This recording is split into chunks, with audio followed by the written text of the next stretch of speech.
Bismillahirrahmanirrahim. Assalamualaikum warahmatullahi wabarakatuh.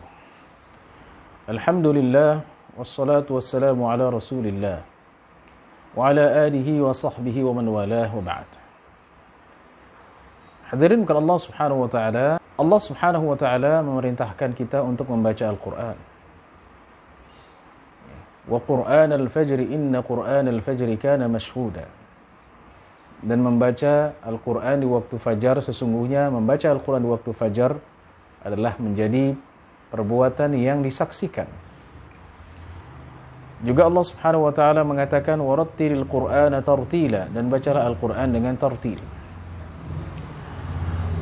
Maka perintah Allah subhanahu wa ta'ala bukan hanya mencakup bacaan sebanyak mana kita sudah membaca, target apa yang sudah kita capai dalam bacaan. Tetapi bacaan kita juga harus tartil, yaitu membacanya dengan tidak terburu-buru, membacanya dengan mengikuti kaidah-kaidah bacaan yang telah dicontohkan Rasulullah SAW. Kata sahabat ridwanullahi alaihim, كانت قراءة النبي صلى الله عليه وسلم كانت قراءته صلى الله عليه وسلم مدا. Bacaan Rasulullah sallallahu alaihi wasallam itu panjang.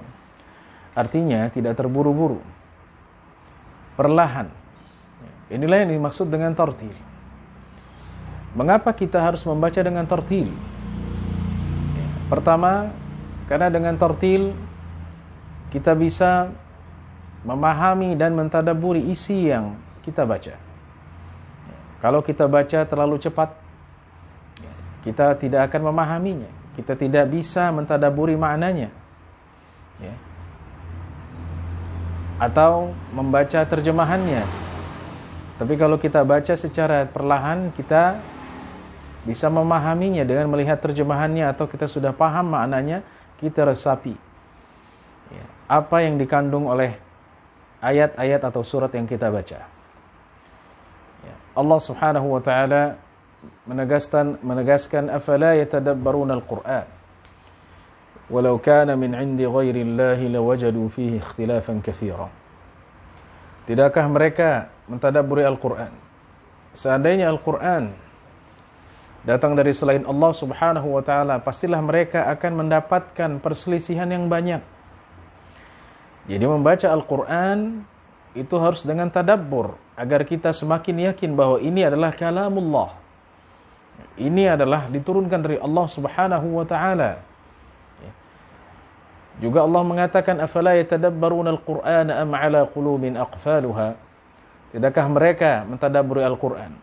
Apakah hati mereka sudah terkunci? Jadi orang yang tidak mentadabburi Al-Qur'an adalah orang-orang yang dikunci hatinya menurut ayat tadi. Na'udzubillah. Dengan membaca sesuai dengan kaidah-kaidah, dengan membaca dengan tartil, membaca Al-Quran dengan tartil, diharapkan kita bisa merenungi, meresapi maknanya, mentadabburi isinya, dan kita menjadi orang-orang yang khusyuk, yang tunduk kepada Allah subhanahu wa ta'ala. Itu adalah faidah yang pertama dan manfaat dari membaca Al-Quran dengan tartil. Yang kedua, membaca Quran dengan tartil, faidahnya adalah kita bisa membaca sesuai dengan hukum-hukum tilawah. Sebagaimana Rasulullah SAW membacanya dengan hukum-hukum tilawah, dengan tajwid. Karena Rasulullah SAW bacaannya adalah sebaik-baiknya bacaan. Dan ditiru oleh para sahabat ridwanullah alaihim. Membaca Al-Quran tanpa tajwid, ini bisa menyebabkan makna dari apa yang kita baca menjadi rusak. Bayangkan kalau kita membacanya tanpa tajwid, misalnya iyyaka na'budu. Kita baca iyyaka, yang harusnya iyyaka kepadamu lah kami menyembah, menjadi iyyaka kepada matahari lah kami menyembah, maka maknanya menjadi rusak dan justru menghilangkan tauhid itu sendiri. Na'udzubillah.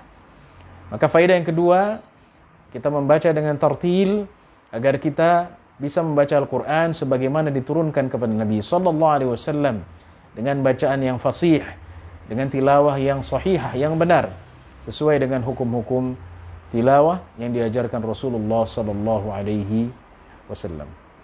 Semoga Allah Subhanahu wa taala menjadikan kita hamba-hamba Allah yang selalu membaca Al-Qur'an siang dan malam hari sesuai dengan apa yang diajarkan Rasulullah SAW, membacanya dengan tartil. Amin ya rabbal alamin. Wassallallahu ala nabiyyina Muhammadin wa ala alihi wa sahbihi wasallam. Assalamualaikum warahmatullahi wabarakatuh.